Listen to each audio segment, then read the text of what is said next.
Buterefu tukwaniriza ku Soul TV program Munyo kumacha agangeze Prince Apollo kubuza konti wasuzote nyabo wasuzote sebo azukuse nafe ku Munyo kumacha kulikayo mu program omusunsuzi Charles James Senkubuge damful figure kaseera kati kabya bufuzi na kubaganya birowoozo ku nsonga eziriwo kati mu kiseera kino kyennyini onakulegulo obuzibidde nga akakiiko ak'okuntiko mu kibiina kya NRM Central Executive Committee kakakasa nti mwalimu emivuyo n'ebitatambula bulungi mu kuz'obujja enkalala z'abannakibiina member register update yaliwo emabegakaawo ne bagamba nti oboolya waliwo bye bagenda okuddamu okutunuulira kwongera okutereeza. Mukimanyi bulungi nti ekizibu kya NRM ebiseera ebisinga mu kiseera ekyakalulu ebeera yellow book yensonga eviirako ba independence n'abalala oboolyawo okutawaana n'okulwanagana omusaayi gwe tulaba mu kamyufu ka NRM. Bye bimu ku ebyo oboolyawo bye tugenda okubaganyako ebirowoozo naye tukyayongera okwetegereza ekisawe nga bwe kiri nga twolekera 2026 olunaku legulo nakutegeeza nti bwe twalabye Dr. Kizza Besigye nga ayingidde mu kibalo ekibalo ne kibanga ekikyukamu kwawo twebuuza Dr. Kizza Besigye bw'abanga akomyewo ddala kituufu ng'akomyewo erudda luli National Unity Platform bakyayinayo ebizibuzibu ekibalo kinaabeera kitya mu 2026 kutegeezeza nti agange nze Prince Apollo naawe osobola otwegattako mu kubaganya ebirowoozo tukuwa temperature y'ebyobufuzi butya bweri oyongere okumanya otambulire mu kumanya ekibintu bireme okugwako bugwi tutuukira 2026 obenga omanyi kyoteekwa okukola olonda abakulembeze babatuufu abagenda okukutuusaako obuweereza naawe kennyini bw'okakasa nti bwebwo. Mu studios ndi ne bannabyabufuzi nga bulijjo tukubaganya ebirowoozo kugambye nti naawe ojja kuyita ku mikutu gyaffe egya bulijjo sindika obubaka tukubaganya ebirowoozo kikyolaba mu byobufuzi mu kaseera kano kennyini. Jamiru Kazibwe ava wali ku kitongole ekya gavumenti era ye mukwanaganya wa ensonga yeri ya patriotism. Nsanyuse nnyo Jamiru ebuuza abalaba Soul TV. Abatulaba mwasuze mutya katwongera okuyozayoza abasiibi olw'empisa ze badde balesa mu kisiibo era mu kaseera kano tubasaba bwe baba bakomye baba batandikira baleme ate kukyuka nti ekisiibo ye Katonda gwe badde basinza so tubayozayoza era nituyozayoza n'abo abafunye ebirungi mu wiiki eno ate ntusaasira aba bafunye ebibi oba Mukama bagemuliddeko okugezesebwa abalina abalwadde bafiiriddwako abantu baabwe ng'Abakatonga aba FDC okufiirwako Sala Emperu twongera obasaasira abandaba ogusooka nze Kazibwe Jamiru nkwanaganya mirimu gya mwoyo gwa ggwanga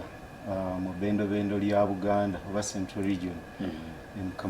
Wasimba okuva wano ng'osinziira ku kitebe ekya NRM wali ku ofisi ya president nkuyozeyoze si kunjozayoza naye buweereza kuba wali emabegako nali nkola mu office of the national chairman nga nkulira bendobendo lya Greater Masaka wansi wa personal assistant wa president Hajjati Adija Namyalo mu kaseera kano nkola wansi wa madam commissioner Helen Seku era tugenda maaso n'okuweereza fena tuweereza bannayuganda ensonga za mwoyo gwa ggwanga mu categories ez'enjawulo so tuli ku nsonga za mwoyo gwa ggwanga kyokulabirako oli ajja kubuuza lwaki osomesa omuntu okwagala ensi ye so nga ate nange nenjaga nnyo okubuuza abantu lwaki wabeerayo abasomesa abantu obukyayi okukyawa ensi yaabwe webali abasomesa obukyayi webali ekyokulabirako waliwo bannaffe abamu abagenda basiiga enzira eggwanga lyaffe gye batambulira eyo mu nsi z'e Bulaaya bagamba Uganda bleedinga Uganda nsimbi kugamba tekyafectinga bo because they can access kimu kye beetaaga naye kyafectinga ffe omuntu waffe aliwo wawansi nti enkoleganiza ze tuba tulina n'amawanga gano amalala wakati mu kubanga wabaawo ensonga ng'ensi ekula ensonga ezimu ze batuvujjirira mu health mu byenjigiriza n'ebintu ebirala so twesanga nti buli we batemako obwo buvujjirizi ono omuntu yaba yasala layini okuva mu mwene embeera ey'okunoonya kati ate nkya affecting omuntu waffe n'owansi so tugezaako okulaga ensi nti Uganda ebbanga ffenna bye twogerako biri open just nti tuba tulina kutereezaamu okulaba nti abakulembeze baffe abaweebweddwa omukisa baleme kulowooza nti bagudde mu bintu naye badde bamanye ebintu ebiruma abantu baffe ab'owansi kyokulabirako recently waliwo issues ezigenda maaso mu KCCA the level of impunity ebyokuba abantu mukubamu abamu ne mubaleka musikambulako abantu abamu ebintu abalala ate ne mubaleka olw'okuba oli alina kyakuwadde so twetaaga okumanya nti Idi Madamu Dorothy aveeyo mu office ajjeko ku ground baleme mutwalira butwalize information ajja alabe eddala ekiri ku ground kale abantu bye baba basaba biba bitono kale yoyo muyogo gwanga Jamil Kazibwe muna DP Henry Lubowa munywanyi wange nkwaniriza ku program buza balaba salt abatulaba mbalamusiza nze Lubowa Henry ndi muna DP block nange negatta ku bana Uganda okusaasira famire ya FDC okutwalira wamu olw'okufiirwa ku mwannyinaffe Sarah Eperu Sarah Eperu yali activist w'amaanyi nasinga kumumanya mu mwaka gwa 2006 twasisinkana mu byobufuzi awo Dr. Besigye bamukomyawo abruptly nga tugenda mu kalulu tutambula nnyo ne tusanga mukyala Sarah Eperu kitalo nnyo kitalo ddala ekya mukyala Sarah Eperu nange weekend nagitandika mu mbeera nzibu mba ntambula awo saidi ya Kagoma abavuka ne bajja ne bansikako ebikozesebwa byange akasawo biki motoka bajja ne bakoona eno ebintu byonna bineno ne bakola ki ne babibba ne basitula eggwanga yaffe tukyalina obuzibu bunene naye nga tutambula njagala kulamusa ku bana DP block bonna ne bannankyukakyuka nti gye tuli twagala okugenda mu maaso era twamaze dde okuteekamu obutungulu tuli mu kuteekamu birungo sawa yonna mugenda DP ne yayingira gavumenti DP kyeyo ze sirimu efe tuli ba DP block mwegatira abantu bonna abalina omusaayi endowooza abali kabalaza bonna olina omusaayi abo basigiwulira bulungi omunamwe tukolaki mutambulira kale tweyanzege Soul TV program omunye kumacha ita ku noti 7 noti emu mukaga noti 9 noti mukaga sindiko bako buwandike ita ku WhatsApp ita ku short messaging system je tumanyinga SMS sindiko bako tumulire olabachi nga tutunulide 2 mukaga ebifa mu byobufuzi olwa leero Henry Lubowa ndoza go batandika obadde mu byobufuzi okusingira ddala bine byawano mu Kampala n'emirulwano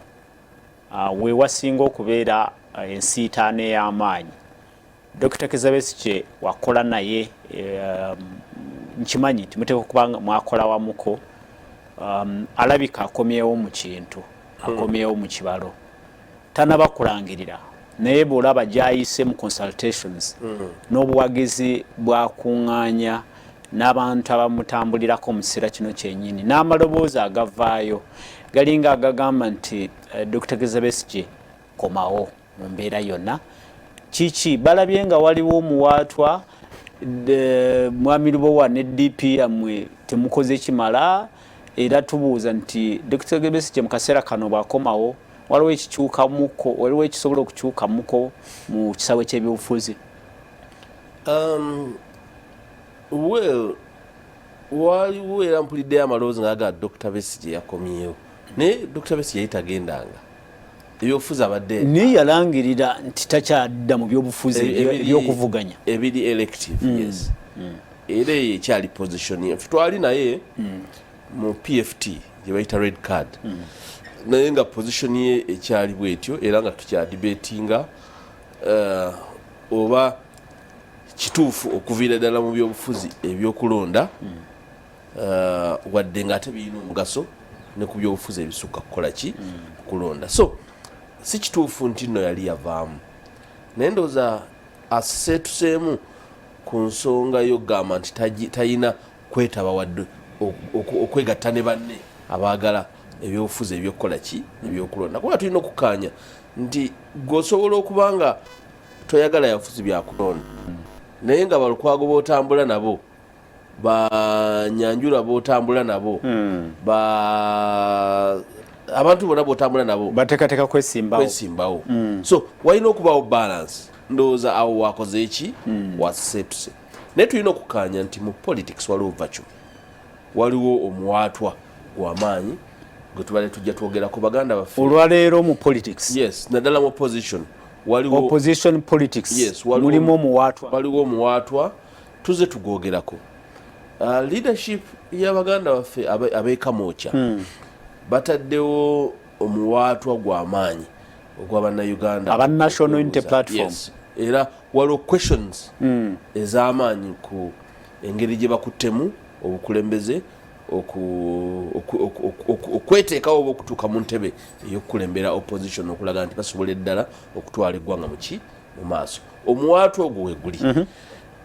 Era omuwaatwa bwe gubaawo bwoba buvunaanyizibwa bwa buli omu okulaba nti kiki batakoze kye bateeka okukola oba kye bandikoze. Buli kimu tebakikoze era buli kyomanyi opposition political organization ekulira opposition kyerina okukola tebakikoze era tegeera nti buli kimu tebakikoze. Olwokuba si debate ya leero nenjagala nkakase kati nyankubulire nti opposition si kibiina ne opposition bantu baffe bano aba bulijjo. Abantu abo tubakulembera mu kubakulembera tugatta endowooza za nnyingi. Waliyo abagano gavumenti eno twetaaga okugireplacinga kubanga poliisi zaayo ez'okujja abantu mu bwavu si ntuufu. Abo ne babeerawo gavumenti eno ebya human rights ebikutte bubi gavumenti eno ebyamasomero ebikutte bubi kati abo bonna aba opposition banjawulo. Naye beetaagayo captain omuntu gwe bayita leader oyo wa opposition obakunga naleeta ebirowoozo byabwe n'abiteeka ku mmeeza. Omuntu oyo taliiwo. Robert Sentamu Kyagulanyi tabikoze. Taliiwo. Gwe mbulira ddi yabadde akulembeddemu enteekateeka ez'oku mbulira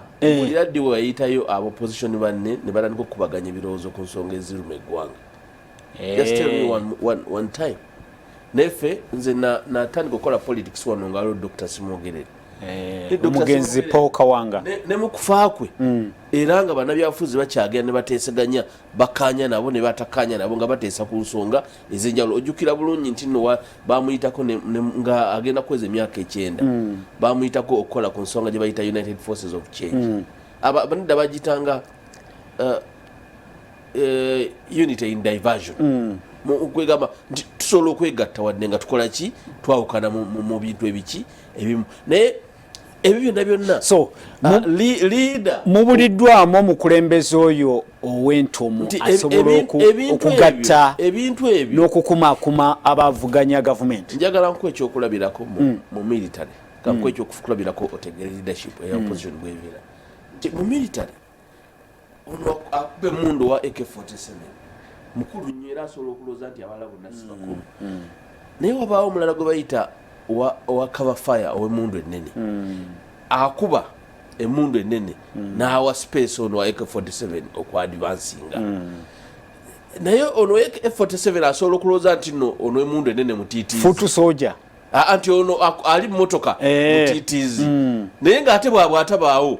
ono emundu entono talina gyakola ki gyagenda naye abo wadde bakulu naye ate ono wa ambulance n'omusawo ajjanjaba abafunye obujjanjabi naye mukulu nnyo nti singa omulwanyi aba alwana munene n'afuna obuvune naye watabaawo omuntu amukolako amagye gagagwamu amaanyi naye ate n'amagye wadde waliwo omujjanjabi neki balina okufuna omuntu abafumbira emmere era singa ono omulwanyi agamba nti omufumbi w'emmere si mukulu n'atafumba mmere tebagenda mu maaso naye abo bona embeera ebaddewo mu opposition abo bona Apollo nga we bali nga temulina mukulembeze beetaaga omuntu amakinga sure nti afumba emmere agifumba ono agenza akola ki akuba engata azikubye omuntu oyo mu opposition takola ki olwaleero ye Dr. Kizza Besigye no taliiwo so kyegamba nti waliwo vacuum kati vacuum eyo erina okutambula naye mu kutambulirwako liida oyo ebiseera ebisinga abeerawo okusinga ku miramwa egiriwo kati mulango tuliko okusinga okuba omukulu gwa transition tuva tutya mu banansiko netuyingira mwami Lubowa tujja kutandikira ku mulamwa ogwenyi era ndowooza awo omulamwa omukulu ogujja okutuwa leadership entuufu is transition efaanana tugenda kutandikira ku mulamwa ogwo Jamiru Kazibwe oba otandikira wenyini owulidde opposition bagamba nti oba oliawo wabaddewo vacuum mwani akumakuma nti oba oliawo kyekireese Dr. Kizza Besigye olaba ki ekisooka byonna omusajja alina omukyala asobola obutawa valiyo mukyalo ono olwokuba aliwo abakyala bangi gwalina ewaka n'omukyala kyekimu asobola obutawa valiyo mwami gwalina waka olwokuba abasajja baki bangi naye omukyala eyali abaddeko omufumbo n'ava mu bufumbo omusajja n'amubula lwazzemu okufuna omwami amukwata nga kyatika kuba ebweru gyagenzeeyo abirozezzaako nebikola ki n'abiraba olwaleero mwami Kyagulanyi population yonna gyalina yagifuna ku Dr. Kizza Besigye obuwagizi bwalina so yajja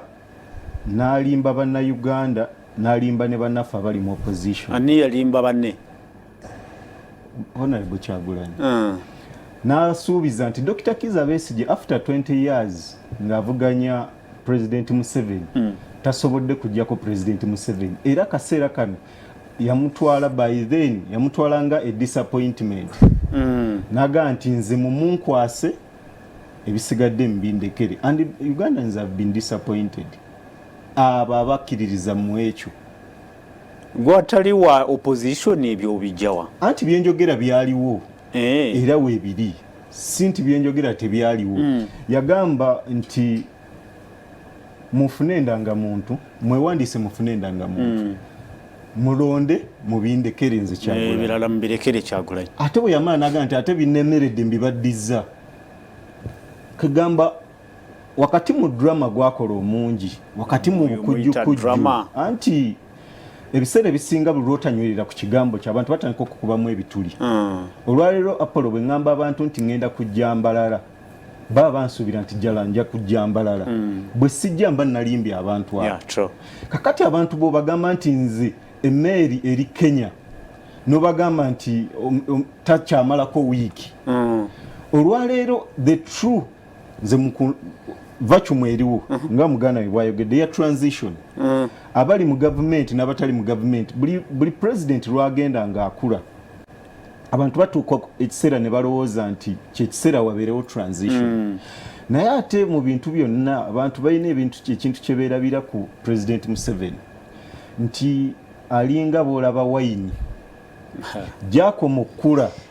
gyakoma okuwooma lwaki nti wakati mu kubanga abantu basuubira nti omusajja waali akuze bo bennyini baganya okwekolamu omuliro they are fighting they are having internal grudges okusobola obuta making sure nti batereza ekyo kye bateekeddwa okutereeza okuggyako omusajja gwe baagala okukola ki okuggyako kuba ffe tusuubira nti olwaleero mu mbeera yonna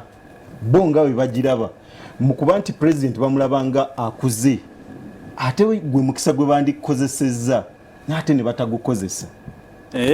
kakati kireetera ki kireetera okuba nti ne NRM within the party bagenda ne bagamba nti bwe babanga ne bali baganye kakati ate kyobula wapiyaringa w'abakulembeze abapya mu kibiina mwennyini NRM mwennyini ne wapiyaringawo abakulembeze abapya ne webanga si mu kibiina mwennyini naye within the government ne kireetawo vacuum kakati olwaliro Dr. Kizza Besigye kyakola kyekituufu omusajja yenna gye tuva ne gye tukoma twagala nnyo tulabawo tusobola okukola kyonna ekisoboka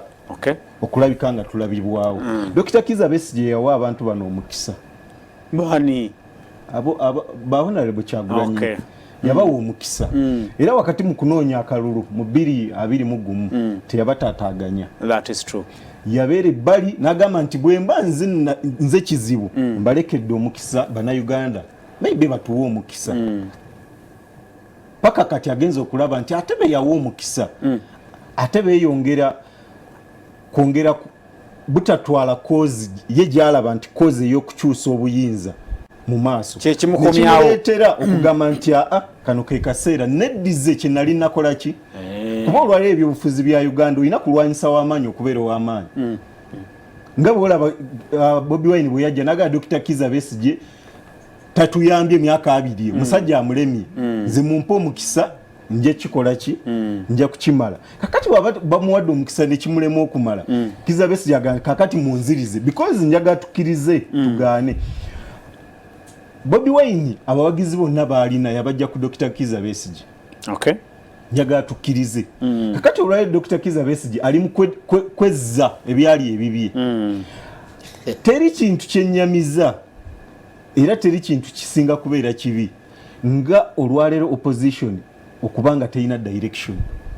okijjawo nti teina direction nanti kati kankuwa ekyokulabirako bwe tuba nga tulina budget eya Uganda ya trillion 53 trillion 52 point something gye balangidde omwaka ogujja ya 58 trillion kakati ng'ate muyina akantu akatono kabaleetera ekibiina okwawuka nti atula ku commissioner atula kakiiko ka commission in parliament yatutte milioni 5 nga bwe mwogera oba kaali kasiimo oba yali nguzi tetufuddeeyo kakati ate wakati mu kukuba oyo gwe mugamba nti mutagetinze 58 trillion naye ate ebitakola na 0.01% ku 58 trillion bibaleetedde okwawuka mu kibiina muba temuyina direction ekyokubiri bwe mba mukuba bano abagamba nti batutte 50 ne bano abasatu nabo mubakuba because bwoba olwanyisa nguzi ne bano abatula kakiiko bonna mubakuba temujjaayo omu yekka so kakati ffe tugamba nga ffe nti olwaleero bwe tuba twagala eggwanga lyaffe okugenda mu maaso abakulembeze mu opposition nze nsooka nempa credit Dr. Kizza Besigye ono omwami nga bwagambye nti ab'opposition tebalina kye bakoze that is the fact. Dr. Kizza Besigye mu 2016 mu manifesto ye NRM yakoppamu ekintu kya universal secondary education nzijukira eyina ebintu ebimu ebyabeeranga mu manifesto y'okugyawo omusolo era nakyo ne bakibba mu manifesto ya 2007 so kakati bo bano mu manifesto yaabwe kiki kyebagaa nti mu myaka 5 kale tutaddewo akazito ku gavumenti mu byaffe bye twandikoze kale neebaako kyeborowingayo oluusi gyebiri tujja tebiriyo because bibeera open bino ebintu bye twogerako biri open ebya Kizza Besigye yagaa nti tujjawo graduated tax ne bagijjawo nze bwe nzija nembeera president abaana nibagenda kusomera bwereere gavumenti negambye kitegeeza kisoboka katukigeze byonna byogera okulaga nti opposition ebaddewo mu myaka gino 3 tewaliiwo alternative tewaliiwo kirungi kyebataddewo kyonna kyosobola ekirungi kye balina era kyetuyinza obeebazaako nti bakoze omulimu gwa maanyi mu bintu bibiri ekisooka Bobi Wine ajjeeyo ekifaananyi ekireeta abantu abatali bagundiivu okujja mu bukulembeze nti woolaba mbuleera kibi ate anti abatali bagundiivu kitegeeza ki nti olwaleero bwe tubulwa abantu olwaleero bw'okeera ku makya n'otuwa abantu abatali ku mutindo kuteeseza ggwanga kyafekitinga eggwanga so agezezaako okujja eyo nayo gyongerezzaako ng'ensobi ku anti because olwaleero mulembe gwaffe naye ate omulembe ogutali gw'abantu ababugumiziddwako kagamba batanakyalingiddwa ekyokulabirako nze ntera nnyo okwegomba abasajja ababeera mu DP ekyokulabirako ntera okulaba kansoluumu Frank ng'otunuulira omusajja ebigambo ebimuvaamu n'engeri gye baba nakyalingamu mu DP nga yanjawulo nnyo bo bavaawa bw'ogamba bali abalinooli nabo nga bava mu DP abamu ogambye abamu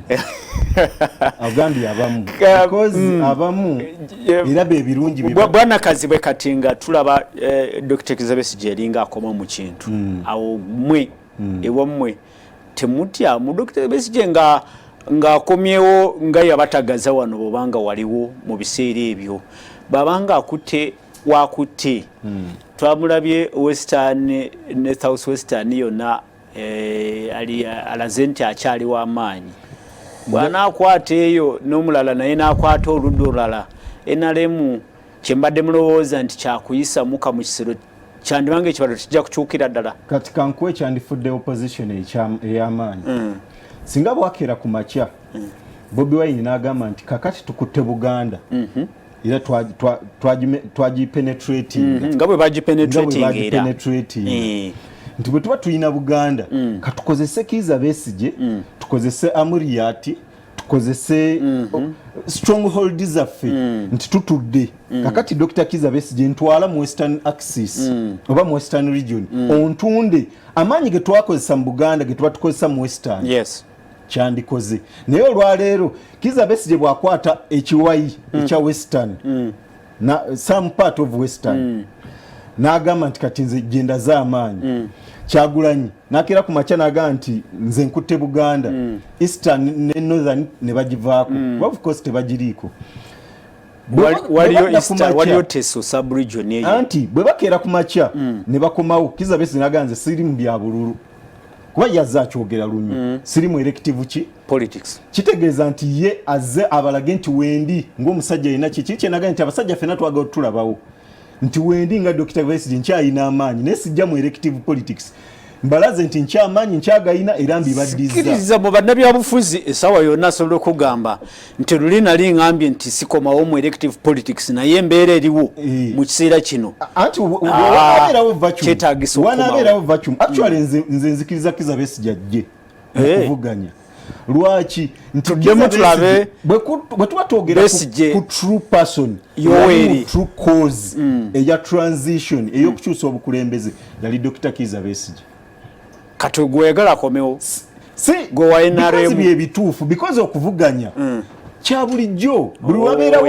okuvuganya kankuwa ekyokulabirako mu kuvuganya kwe yajja n'ebirowoozo ebirungi gavumenti n'eborowingamu ebimu kitegeeza kibulwe mufuna abavuganya ow'omuzinzi abaleetera okushekinga abantu abali mu gavumenti okukola bye bateekeddwa okukola tweyanza nnyo tweyanzege Sol TV program kwoli gange nze principal Jamiru Kazibwe ava wali era ye mukwanaganya mu secretariat ya patriotism munakibiina kya National Unity Movement Henry Rubowa munakibiina kya wa Democratic Party DP Bloc kati awo obuzibu mbufuna okwawula ebyo ebibiri DP Bloc ne Democratic Party ne katugendera tukubaganye ebirowoozo ku biro mu kiseera kino kyennyini obaka mbulaba abasindika mugende maaso musindiko bakanja kuba mbusoma mu dakiika 5 eziddako Henry Rubowa transition ogambye nti yandibadde ensonga mu kaseera kano kennyini munywanyi wo Jamiru Kazibwe naye tawukanye na ndowooza eyo n'akamu naye agamba nti transition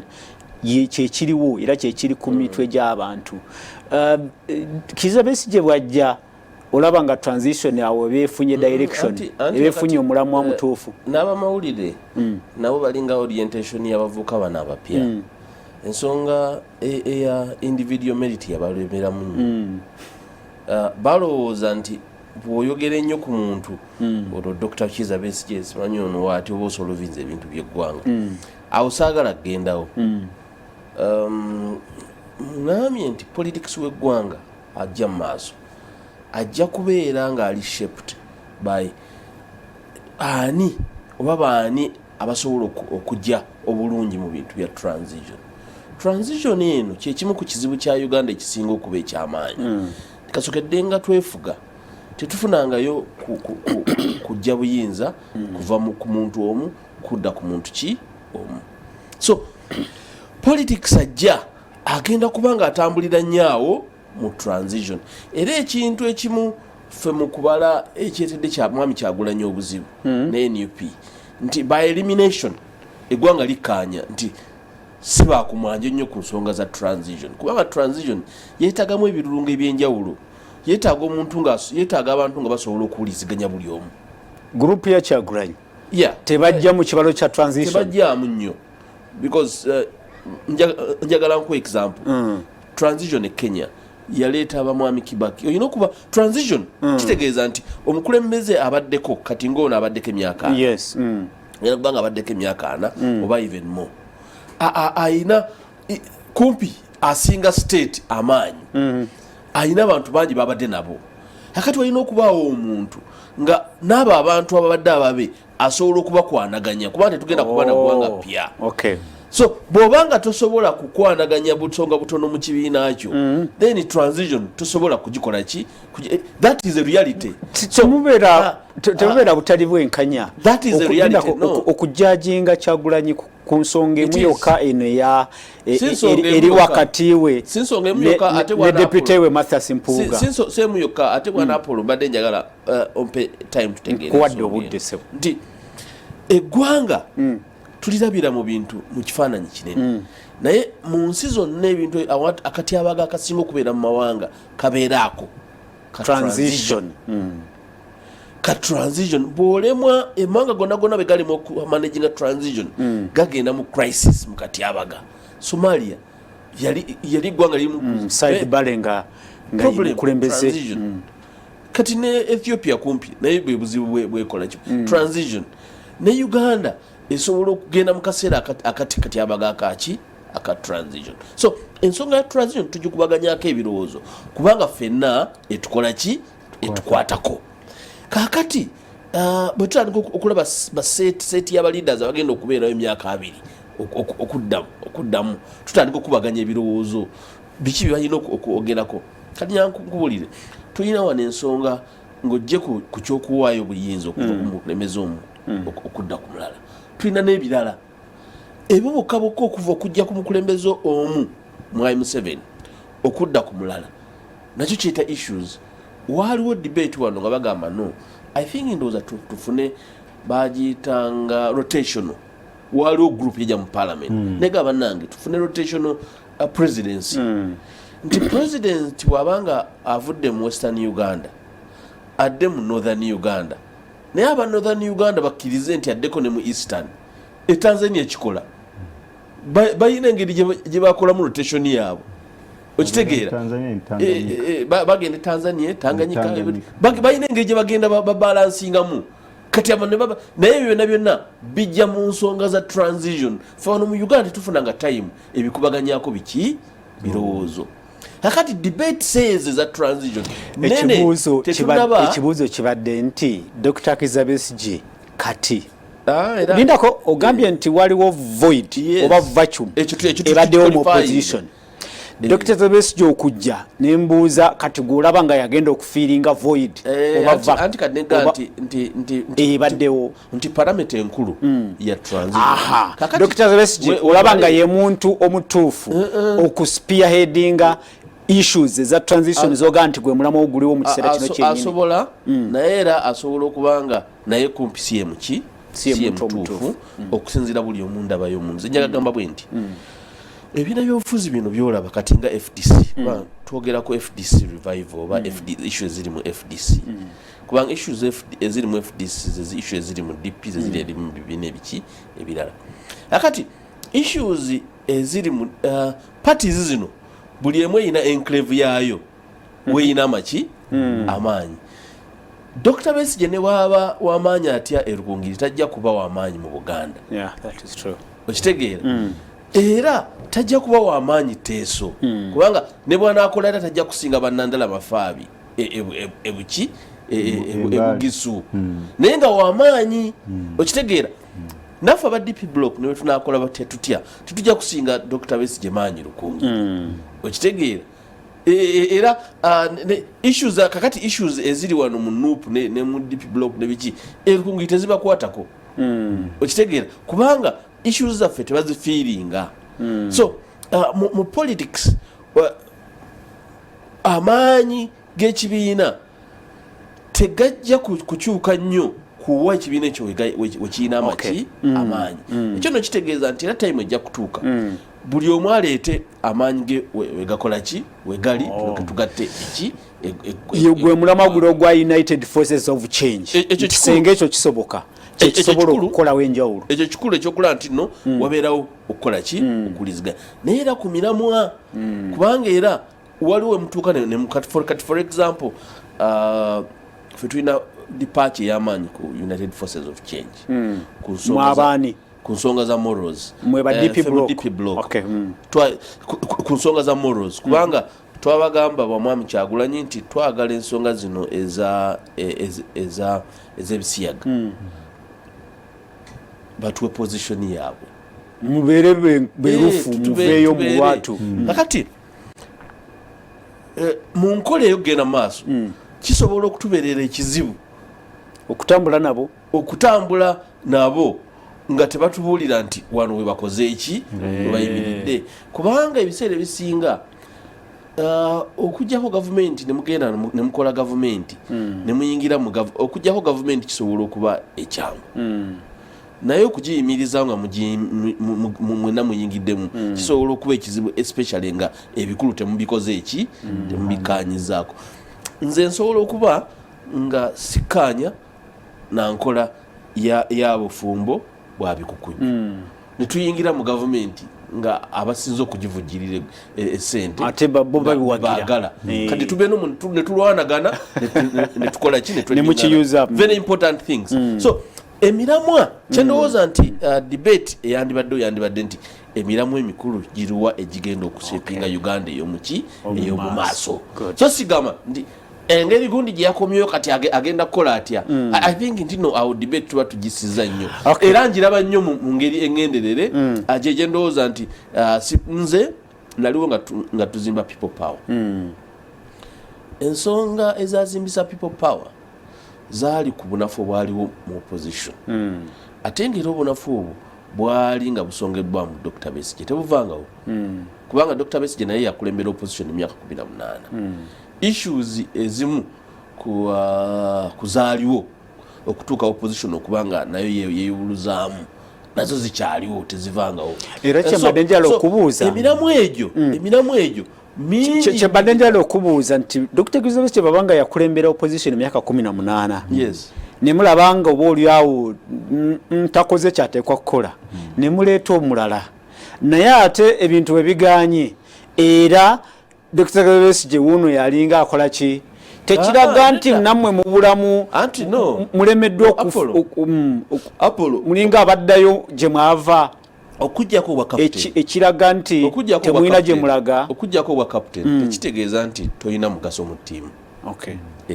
tekitegeeza nti nno oli bw'alaba nti tosobola kulembera tekitegeeza nti omugaso tokukola ki toguyina tetugamba nti Dr. Besigye talina mugaso nga bwe tutagamba nti mwami Kyagulanyi talina muki mugaso naye tugamba nti okutuula wali ku kitikkiro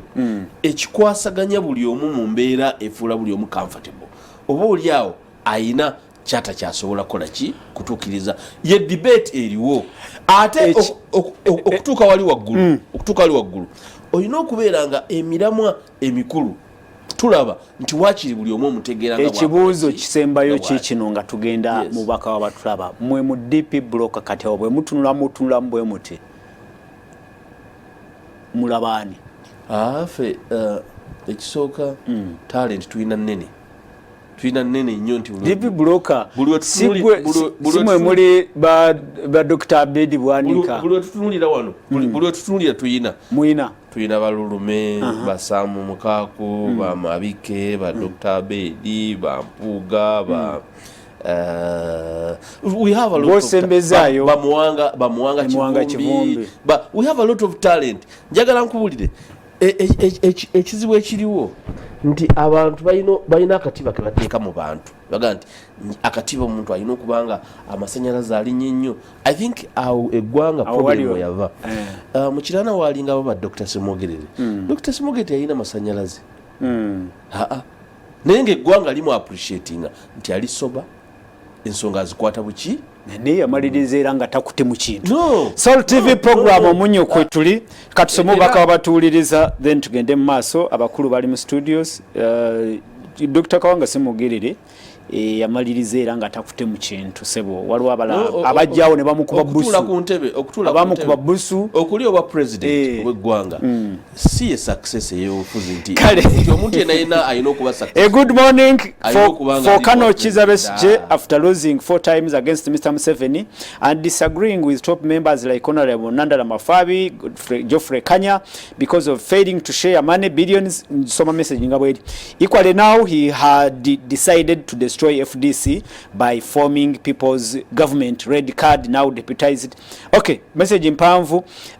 Abuza nti Uganda gamba nti Uganda wo Masembus Ivan from Karerwe. Message njifunye bulungi olinga gamba nti Dr. Besigye taina kyamaanyi kyasobola okukyusa mu bino. Ye message bwente bwensobole interpretinga agamba nti nze Salongo Gamulengeje Kasokoso Besigye yebale kwediza opposition bano bamanyi kimu kusiba ku nnyonyi na kulya bulamu kusa n'okuwasa embaga bipo n'okuvoola obwakabaka. Sebo bigambo byo Salongo bigambo byo si byange. Alumba abasiba ku nnyonyi. Richard Dumba Kasese ali kubwera boda gamba naye bannange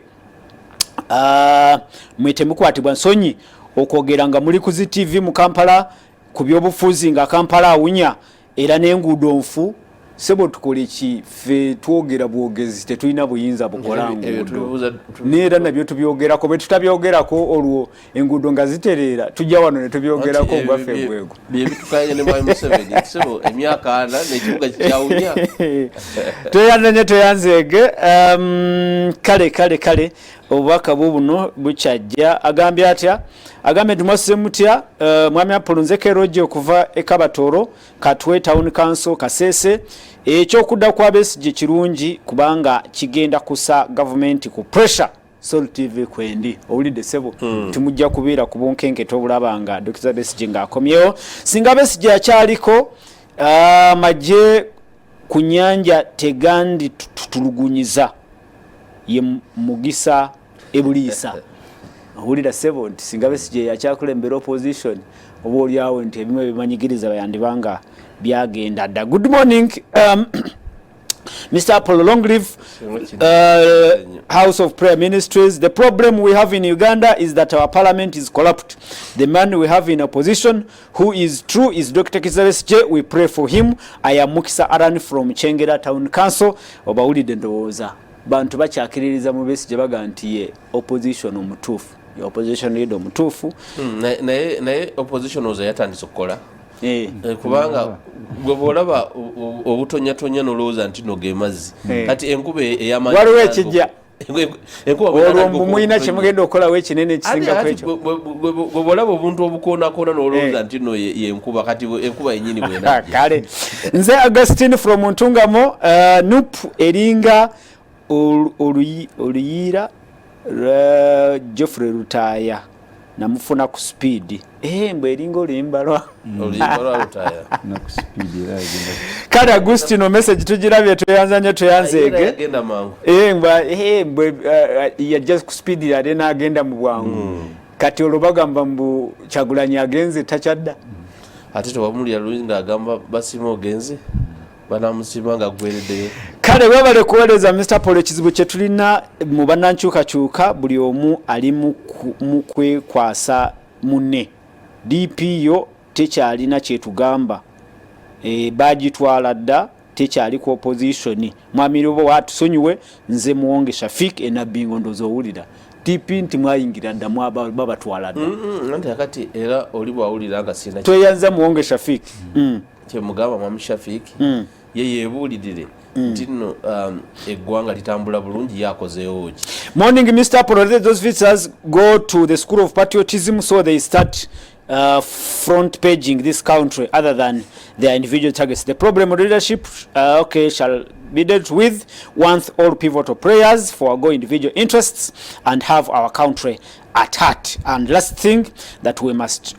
treasure. That is the last thing we must treasure. Magaya Andrew from Buyende sebo tweyanze go baka bungi na yakadde ko katwaliriza Kazibwe Bashir Kazibwe Jamil sonyiwamu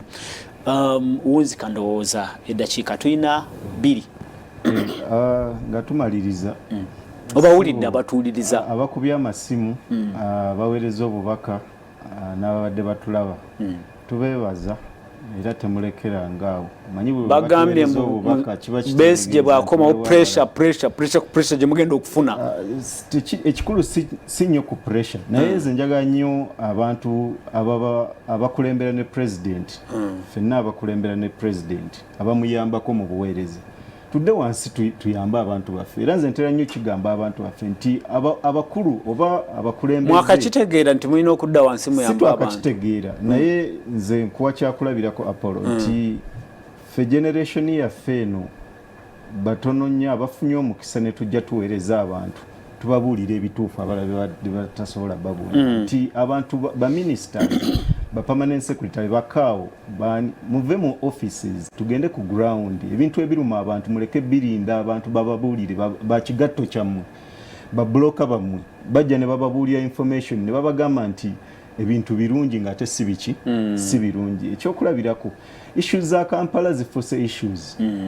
lwaki zifuuse issues bwotunulira ebibuga ebirala nawunyanga nga mwetuli tulaba kanko ekyokulabirako bwotunulira ebibuga ebirala Arua Mbalala Kabale wa Gulu bwotuuka mu bibuga ebyo binyirira Fort Portal gituuka munolowooza nti yandibadde Kampala kakati obuzibu lwaki buli nnyo wano politics we Kampala eri mu bakulembeze baffe agaanyi basooke bafune omutima gw'eggwanga lyaffe bove mu office executive director ne bakulembera nabo bave mu offices bagende wansi bayamba abantu kyekigambo ky'obabuulidde kyokka kye mbabuulira tweyanze Henry Bowa babuulire ekyo bagamba olwako muganda nga aleseemu ebya Kampala kijja kuba kya bulyazamaanyi nga sibikonyeeko I think ndooza muganda wange ensonga azifunziza nnyo mu mbeera yegyalabamu naye ekizibu kisingakaawo kubanga waliwo Kampala we yali ekula negira I think waliwo mu bunene tukiyita presidentialization buli kimu president n'akitwala ate nga tajja kikola kati ye crisis eri mu ggwanga nti ennyanja Kampala eri mu mikono gya president olwaleero president egundi president I think waliwo problem over presidentialization eyebizibu byaki because the executive directors ekisembayo byabufuzi njagala kugamba abantu nti ensonga enkulu yakukyusa bukulembeze kubujja mu regime ene ya Mwami Museveni okubuwa omuntu omulala because tukkirize nti omuntu atuuka n'akola ki n'akaddiwa nti twavuganya Mwami Museveni okumuggyako naye kakati we tuba tetumuggyeko mu mbeera gye twagala omuggyako kati tuyina okutandika okuteekateeka eggwanga linaafaanana litya nga taliiwo kubanga tagenda kukola ki kubaawo kakati debate eyo eya eggwanga tunalibeeramu tutya nga Mwami Museveni taliiwo nga president kulu nnyo kubanga terikwata kuba opposition bokka likwata ne kuba NRM nabo so tuyita abantu nti namwe abe NRM kibakwateko nti time ejja kutuuka nga Museveni takola ki taliiwo naye munaabeerawo mutya ne bannammwe kibuuzo ono yennyini ali mu studios program amunyo ku makya wetukomye olwaleero naye olunaku olw'enkya tujja kuba mu the dialogue saawa nnya zennyini beera ku Soul TV ensonga bweziti ez'ebifuzi n'ebirala tujja kuba tubikomyawo agangenze Prince Apollo nteeka okwebaza Jamil Kazibwe okuva wali ku Patriotic Secretariat Henry Rubowa muna DP Block n'abatulaba n'abasindisa obubaka mwena abadde mabega wa production tweyanze nnyo tweyanzege kaddemu tusinkana olundi musibe bulungi tugende tukole mweraba